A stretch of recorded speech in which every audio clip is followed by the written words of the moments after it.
베드로가 옥에 갇혔습니다. 그때 교회는 간절히 하나님 앞에 기도합니다.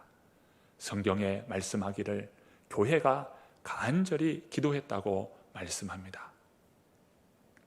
교회가 간절히 기도했다는 말은 교회가 한마음 한뜻이 되어서 합심하여 기도했다는 말입니다.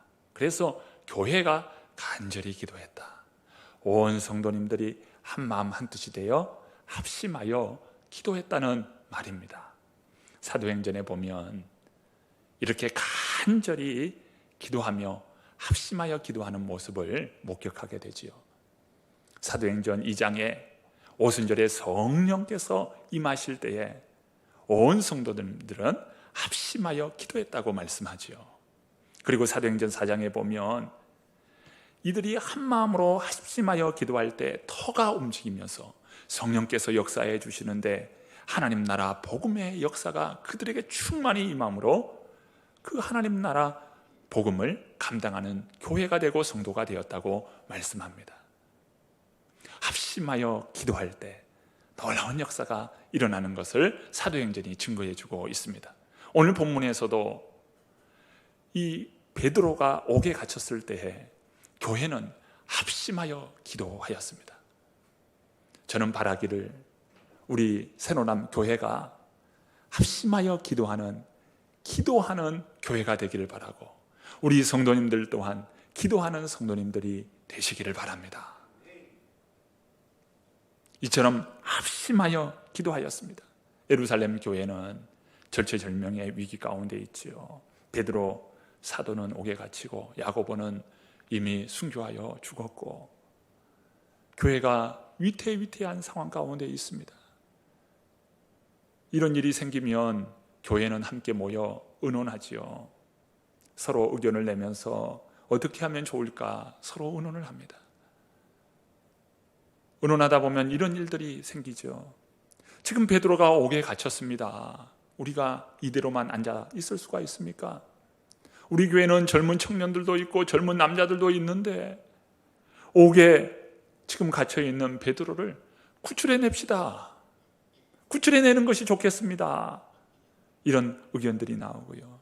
또 어떤 사람은 참 현실적인 사람들이에요. 베드로가 어떻게 옥에 갇혔습니까? 헤롯이 바로 베드로를 잡아가둔 것이 아닙니까? 헤롯은 정치적인 사람이요 돈을 좋아하는데 누가 대표가 가서 헤롯을 설득합시다. 그리고 우리 서로 돈을 모아서 어떻게 베드로를 살릴 방법을 모색해 봅시다. 현실적인 사람들은 그런 의견을 내는 거예요. 그런데 오늘 예루살렘 교회는 여러분, 우리는 지금 기도할 때입니다. 교회는 하나님께서 세우시고 우리 주 예수 그리스도의 이름으로 세운 교회이기에 그 교회의 주인이 우리 하나님이시오 우리 주님 아니십니까? 우리 하나님께 기도하십시다. 우리 주님께 기도하십시다. 교회를 흔들고 있는데 이 흔드는 이 상황 가운데 교회를 위해서 우리가 합심하여 기도하십시다. 베드로를 위해서 기도하십시다. 예루살렘 교회는 기도하기로 뜻을 다 모으고 그들이 한 마음이 되어서 교회를 위해서 지금 기도합니다. 지금 교회가 할 수 있는 것은 사실 기도가 최선이었어요. 몇몇 사람들이 지금 옥에 들어가서 급습해서 베드로를 빼온다 하면 교회는 더 큰 어려움이 생길 겁니다. 또 그러다 보면 사람들이 다치고 죽는 일이 생기게 되죠. 헤롯을 설득할 수 있다. 여러분, 지금 이 상황에서 헤롯을 어떻게 설득해요? 돈을 준들 그 돈이 정말 헤롯에게 참 마음을 돌이킬 만한 그런 돈이겠습니까? 어떻게 보면 예루살렘 교회는 지금 기도하는 것은 최선의 선택이었어요. 이들은 간절히 하나님 앞에 기도합니다. 지금 우리에게 필요한 태도가 무엇일까요? 오늘 우리에게 필요한 태도는 바로 기도이지. 사업, 직장, 가정, 자녀, 부모, 교회 등 여러 삶 가운데 문제 있을 때에 우리는 무엇을 해야 합니까? 가장 필요한 것이 기도 아닙니까? 그런데 많은 사람들은 너무도 태평합니다. 잘 되겠지. 잘 될 거야. 그저 잘 될 거라고 자기 스스로 위로하면서 잘 될 거라고 그냥 태평하게 있는 거예요. 여러분, 오늘 우리의 태도를 바꿔야 합니다. 한국교회는 참 큰 부흥을 경험한 그런 한국교회입니다.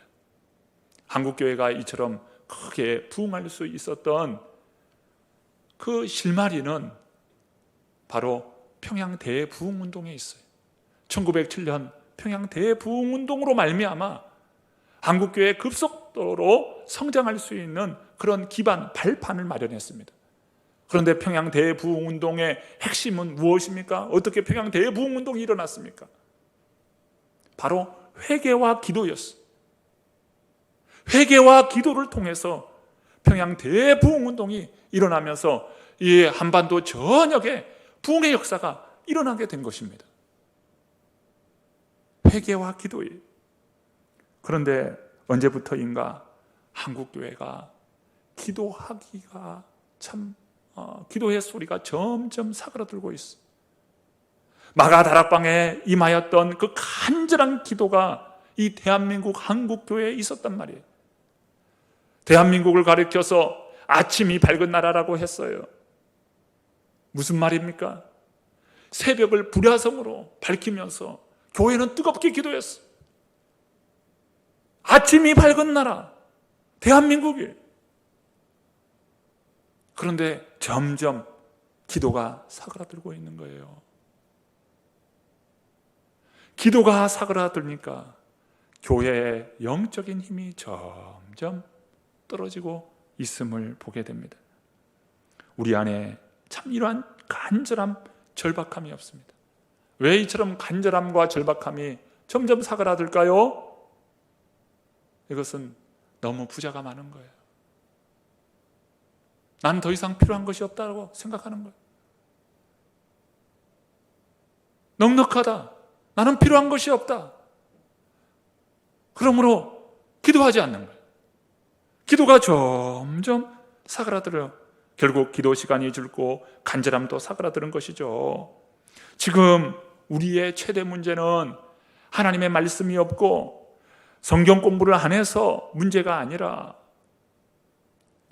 간절함, 참 하나님의 은혜의 목마름, 이러한 간절함이 사그라들고 있음이 문제라는 거예요.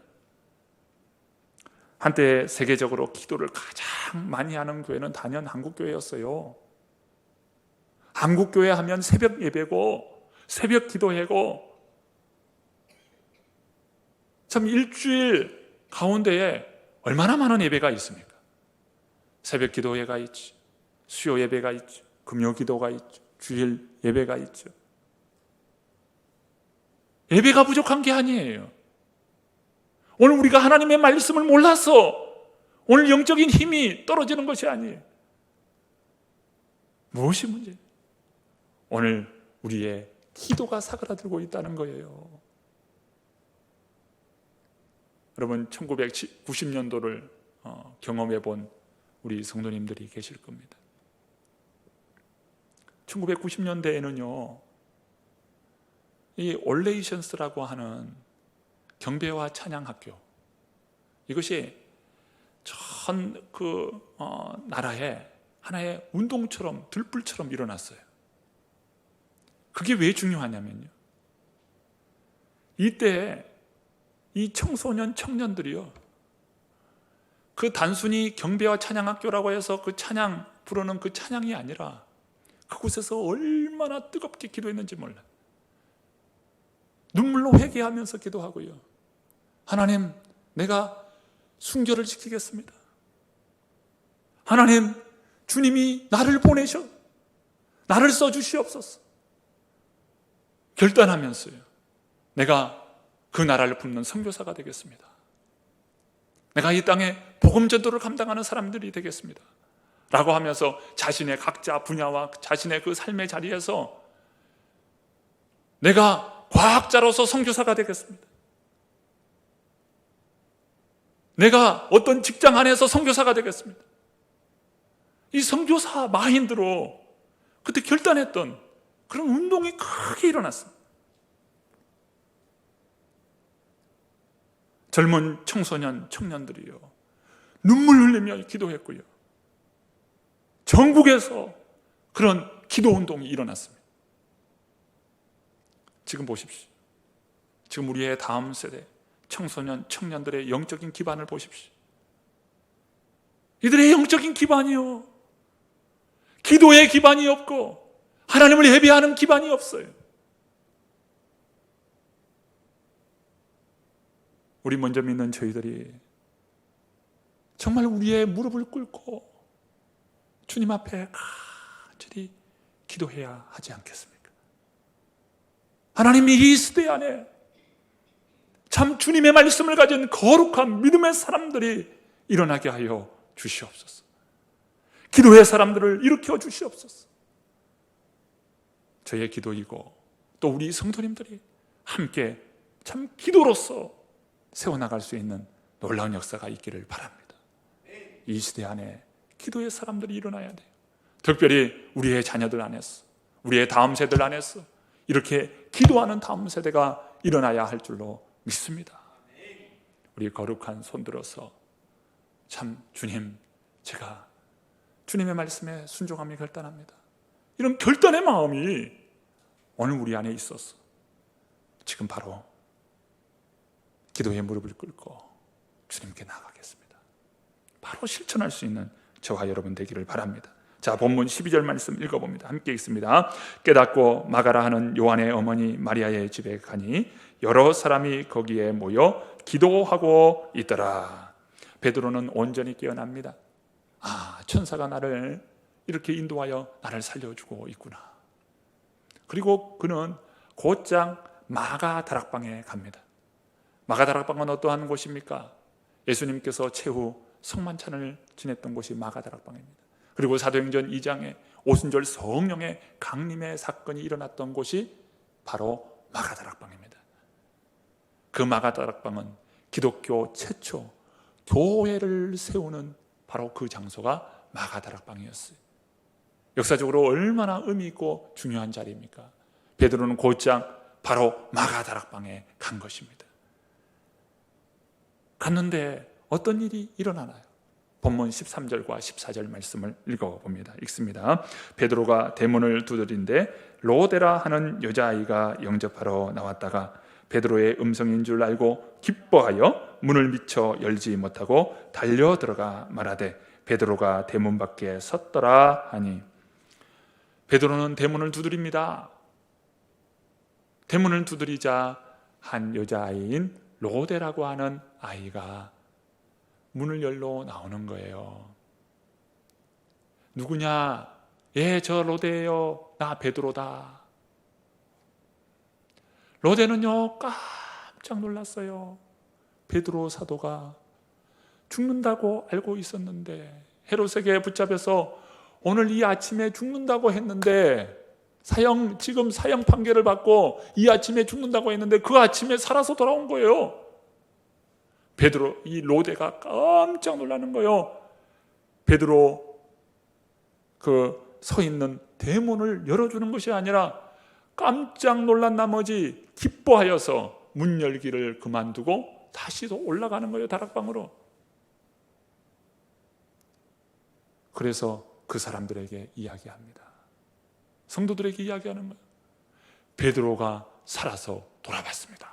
지금 대문 앞에 베드로가 있습니다. 이렇게 전하였어요. 그때 교회 성도님들의 반응은 어떠합니까?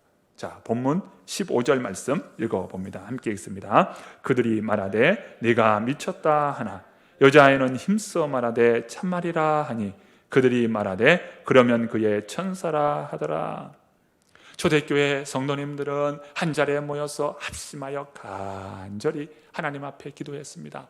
그들의 기도는 무엇이었습니까? 주여 베드로를 살려 주옵소서. 주여 헤롯의 관계로부터 베드로를 지켜 주옵소서. 이 초대교회 성도님들은 베드로를 위해서 간절히 기도한 것이죠. 그런 가운데 이 날은 베드로의 처형이 있는 날이에요. 그런데 로데라고 하는 이 여자아이가 밖에 나오더니 다시 그들에게 전하기를 베드로가 살아서 돌아왔다는 거예요. 지금 문 앞에 있다는 거예요. 그러니까 이 성도님들이 하는 이야기가 무엇입니까? 첫 마디가 내가 미쳤도다. 네가 미쳤다는 거예요.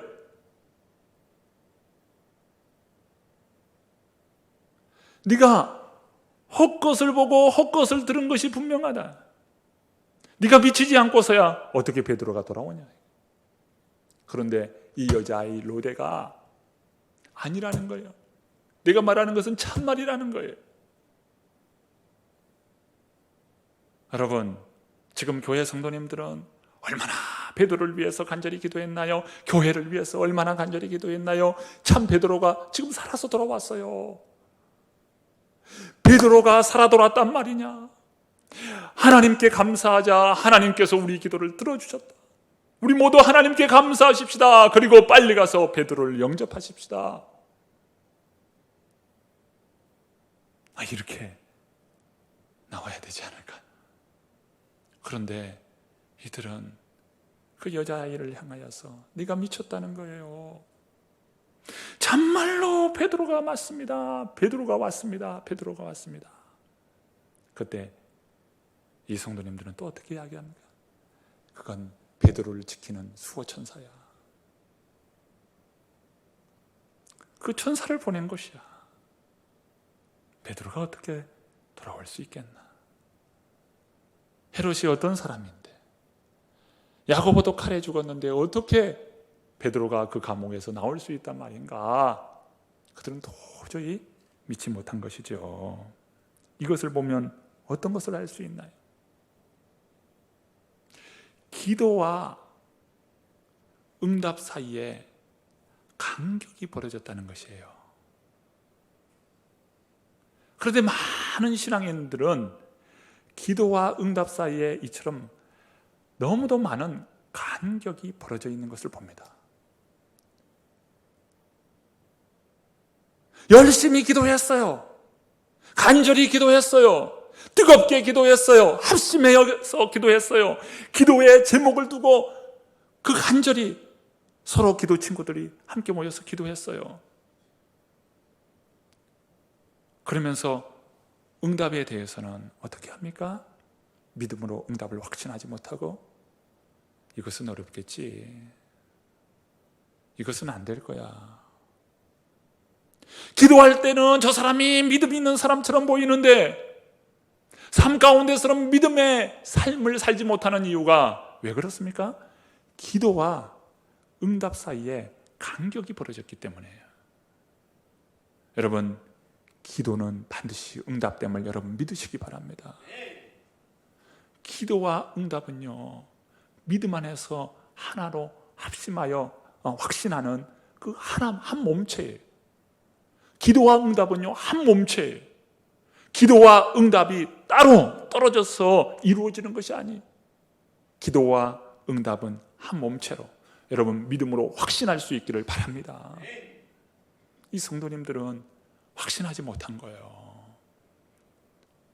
베드로가 지금 감옥에 갇혔는데 그 감옥은 보통 감옥이 아닌 것을 알아요.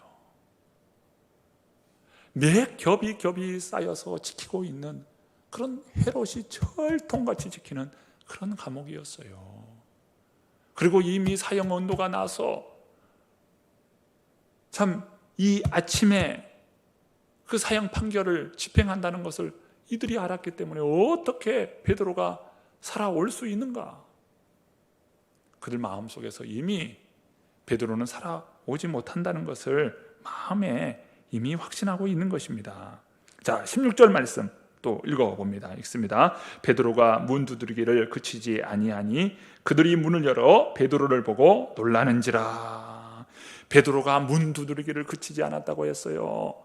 사람이 안 나오니까 계속해서 문 두드리기를 그치지 않는 거예요. 그러면서 성도들이 와서 보니 과연 베드로인 거예요. 과연 베드로예요. 우리는 참 이런 경험들이 있어요. 간절히 기도합니다. 하나님께서 응답해 주시기를 위해서 간절히 기도합니다. 그런데 응답이 된 거예요. 그때 성도님들의 반응은 뭡니까? 아, 오늘은 운이 좋았네. 오늘은 운이 참 좋고 일이 잘 풀리네. 운이 좋았다는 거예요. 오늘 참 재수가 좋네. 운이 좋네. 이렇게 반응하는 거예요. 하나님께서 은혜 베푸시고 하나님께서 참 그의 삶을 붙들어 주시고 지켜주시는 가운데 은혜를 베푸신 건데 하나님께 영광은 없고 오늘 운이 좋네. 참 오늘 재수가 좋네. 오늘 일이 잘 풀리네. 이렇게 반응하는 거예요. 이런 경우들이 얼마나 많나요? 일이 안 되면 참 오늘은 재수가 없네. 오늘은 운이 없네. 아, 이렇게 생각하는 거예요. 여러분, 모든 것이 저절로 됩니까? 하나님의 응답이요, 하나님께서 인도해 주신 결과인 거예요. 그런데 사실 기도하지 않았는데 일이 잘 되는 경우들이 있어요. 여러분, 그거 믿고 기도하지 않아 보세요. 하나님께서 코너로 사지로 모는 거예요. 하나님만 바라보게 만드는 거예요. 야복강에서 야곱처럼 모든 걸 다 잃어버리고 홀로 남았더니, 말씀하잖아요. 야곱이 홀로 남는 거예요. 그 많은 재산과 그 많은 하나님께서 은혜 주신 그 많은 참 가족을 이끄는, 대가족을 이끄는 그런 야곱이었지만 하나님께서 코너로 몰 때 결국 그는 야복강에서 홀로 남는 거예요. 그리고 마지막에서는 하나님과 싸워야 했어요. 씨름해야 했어요. 결국 어떤 일이 벌어집니까? 그의 환도뼈가 부러지는 거예요. 기도하지 않으니까 잘 되었네. 운이 좋네. 결국 이런 삶으로 여러분 살다 보면 여러분 야곱처럼 야복강에서 하나님과 싸우고 겨루어야 될 그런 상황이 만나죠. 때로는 환도뼈가 부러지는 그런 아픔을 겪게 된다 이 말이에요. 여러분, 오늘 우리의 삶에서 기도를 놓치고 하나님을 놓친다면 여러분, 오늘 우리의 인생은 참으로 불행한 인생일 거예요. 우리 주님 앞에 기도로 나아가십시다. 운이 좋은 것이 아니고요, 하나님이 지켜주시고 하나님이 붙들어 주셨음을 여러분 믿으시기 바랍니다. 예루살렘 교회는요, 사랑의 공동체예요. 뜨겁게 사랑하는 공동체였어요. 그리고요, 성도를 서로 돌보는 참 섬김의 공동체였어요. 그리고 예수님께서 마태복음 18장에서 가르쳐 주신 것처럼 두세 사람으로 내 이름으로 모인 곳에 나도 그들과 함께 해주시겠다라고 하는 그 주님의 말씀을 따라서 이들은 기도의 공동체였어요. 우리 하나님께서 그 예루살렘 성도님들의 그들의 신앙과 그들의 기도를 들어 응답하심으로 베드로를 다시 참 살려주시고, 베드로 개인에게는 하나님으로부터 받은 사명이 있기 때문에 하나님께서 살려주신 것이고, 동시에 예루살렘 교회에 그 간절한 기도가 있었기 때문에 또 베드로가 그 응답으로서 산 것 아니겠습니까? 저는 이 시간 이전에 섬기던 교회에 참 여러 사람들이 간증한 것을 모아서 책을 만들었는데, 이 책은 그 간증 모음집 가운데 세 번째 책입니다. 세 번째 가운데 윤혜 집사님의 간증이 있습니다. 제가 이것을 한번 소개함으로 여러분과 나누고 싶습니다. 참 좋으신 하나님 감사합니다. 저는 모태신앙으로 주님을 알게 되었고 초등학교 6학년 때 부모님께서 농사일을 접고 전북 익산에서 광주의 한 교회 사찰 집사님으로 오시게 되었습니다. 그때 전 몇 개월 동안 할머니와 시골에서 생활했고 중학교에 입학하면서 광주로 전학을 오게 되었습니다. 광주로 와서부터는 교회에서 살게 되었고 사춘기에 접어들면서 이런 생활이 싫어졌습니다. 다른 아이들처럼 단독주택이나 아파트 같은 곳에서 살고 싶었고 교회라는 테두리에서 벗어나고 싶었습니다. 아이들이 우리 집에 놀러 가자고 하면 다음에란 말 한마디로 거절하곤 하였습니다. 그러면서 고등학교에 진학하게 되었습니다. 학교 생활에 한참 재미를 붙이고 있던 저에게 큰 시련이 닥쳐왔습니다. 그날은 평생 잊을 수 없는 엄마의 생신, 아버지가 다시는 돌아올 수 없는 먼 나라로 떠나셨습니다. 전 방황하게 되었고 엄마 혼자 교회 일을 맡아 하는 것조차 보기 싫었습니다. 교회 사람들이 엄마를 보는 눈초리도 좋지 않았습니다. 그럴 수밖에 없었겠죠. 큰 교회를 여자 혼자 맡아서 다 하는데. 그러면서 저는 교회와는 점점 멀어지기 시작했습니다. 그리고 교인들에 대한 실망감이란 어찌 표현할 수가 없었습니다. 모든 것을 다 책임지겠다던 사람들이 어느 순간 저희 엄마를 내쫓았습니다. 그래서 전 교회란 곳을 다시는 다니지 않겠다고 또 다짐하였습니다. 세월이 흘러 제가 결혼을 하게 되었고 전 시부모님들과 함께 신혼생활을 하게 되었습니다.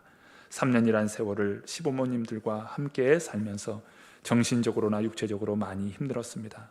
그러면서 두 아이의 엄마가 되었고 둘째 아이의 출산을 앞두고 분가하게 되었습니다. 그런데 아이를 출산하고 돌이 되기 전에 아이의 머리에 혹이 생겨 병원에 가보니 금이가 있다고 하셨습니다. 잘못하면 위험하다고 하시니 누구에게든 매달리고 싶었습니다. 그 순간 목사님이 오셔서 기도만 해주시면 될 것 같았습니다. 그래서 저희 부모님이 섬겨왔던 교회로 전환을 하게 되었고 그로 인해 전 다시 주님을 찾게 되었습니다. 전 어릴 적 갑상선이란 큰 혹을 가지고 있었는데 그때 병원에서는 수술을 할 수 없다 하여 부모님은 저를 데리고 밤낮 가리지 않고 기도원을 찾아다니며 하나님께 매달렸습니다. 그 결과 주님은 저를 버리지 않고 지금껏 아무 탈 없이 건강하게 지켜주시고 계십니다. 이런 주님을 잊고 있다가 다시 찾게 되었고 교회에 등록하게 되었습니다. 등록한 후 4주 교육을 마치고 양육을 받게 되었습니다. 처음에는 부담도 많이 가고 걱정도 되었는데 양육하면서 금방 그 시간도 지나갔습니다. 주님은 이 양육을 통해서 절 기도하게 하셨습니다. 첫째는 딸아이를 통해서, 둘째는 시누이를 통해서 기도하게 하셨습니다. 주님은 제가 쉬고 있는 모습을 그냥 보시지 않으시고 늘 눈물의 기도를 하게 하셨습니다. 잠이 많던 저를 새벽에 깨우시고 주님의 자리를 찾게 하셨습니다. 또한 양육을 통해서 주님의 말씀에 더욱 순종하고 늘 묵상하는 삶을 살게 하셨습니다. 전에 다니는 교회 전도사님께서 제게 이런 말씀을 해주십니다.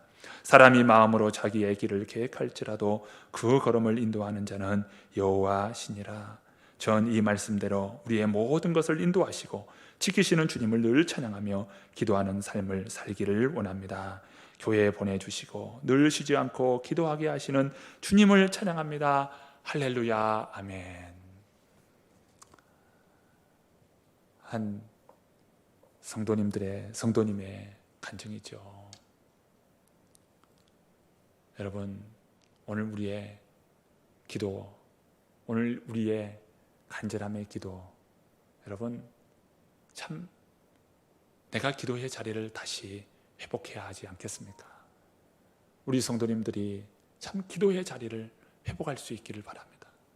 하나님을 찾고 정말 간절함으로 하나님 앞에 나오는 기도의 사람들이 되시기를 바랍니다. 왜 문제가 없습니까? 가정에 가면 가정에 문제가 있고요, 교회 가면 교회 문제가 있고요, 직장 가면 직장 문제가 있고요, 내 자신을 보면 내 자신 안에 또 문제가 있는 것을 보잖아요. 그저 잘 되겠지 이렇게 생각하십니까? 여러분, 하나님 앞에 기도하시길 바랍니다. 자녀를 위해서, 가정을 위해서, 교회를 위해서, 여러분의 삶을 위해서, 개인을 위해서, 참 주님께서 주신 사명을 위해서 여러분 기도를 회복하십시오. 기도하는 가운데에 하나님의 은혜를 체험하고 하나님 일하심을 보고 참 하나님께서 놀랍게 회복시켜 주셔서 진정 오늘 우리의 삶을 가꾸시고 변화시켜 주셔서 눈물에 씨를 뿌리는 자는 기쁨으로 그 단을 가지고 돌아오리라고 하신 주님의 말씀에 따라서 우리 모든 성도님들이 그 눈에서 눈물을 닦고 정말 기쁨의 단을 가지고 주님 앞에 예배하는 그런 모든 성도님들 또 우리 교회가 될 수 있기를 간절히 축원합니다.